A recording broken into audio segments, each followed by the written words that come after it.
ఒక కప్పు నల్ల శనగలను తీసుకొని 3 టైమ్స్ వాష్ చేసుకొని కొన్ని వాటర్ పోసుకొని ప్లేట్ పెట్టేసి 4 గంటల సేపు నానబెట్టుకోవాలి. నానబెట్టుకున్న తర్వాత కూడా ఇంకోసారి కడిగేసేసి కుక్కర్లో వేసుకొని 1.5 కప్పు వాటర్ పోసుకొని కొంచెం సాల్ట్ వేసుకొని 4 విజిల్స్ వచ్చే వరకు ఉడికించుకోవాలి. తర్వాత కొంచెం కొత్తిమీర, కొంచెం పుదీనా, కొంచెం అల్లం, 4 వెల్లుల్లి, కొంచెం బెల్లం వేసుకొని పచ్చిమిర్చి వేసుకొని మిక్సీ పట్టుకోవాలి. చూడండి ఉడికితే ఇలా వచ్చేస్తాయి. ఇలా మెత్తగా వచ్చే వరకు ఉడికించుకోవాలి.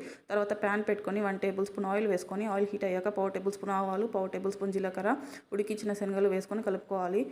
ఇప్పుడు 1/2 టేబుల్ స్పూన్ ధనియాల పొడి, 1/2 tablespoon chaat masala, 1/4 tablespoon garam masala వేసుకోవాలి. అలాగే కొంచెం ఉప్పు, కొంచెం కారం వేసుకొని కలుపుకోవాలి.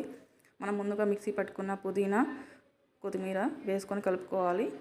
కలుపుకొని స్టవ్ ఆఫ్ చేసుకొని గిన్నెలో వేసుకోవాలి. ఒక టమాటాను ముక్కలుగా కట్ చేసుకొని వేసుకోవాలి. అలాగే ఉల్లిపాయను కూడా ముక్కలుగా కట్ చేసుకొని వేసుకోవాలి. ఇప్పుడు నిమ్మకాయ పిండుకోవాలి. ఇందులో ఫైనల్గా కొత్తిమీర వేసుకోవాలి.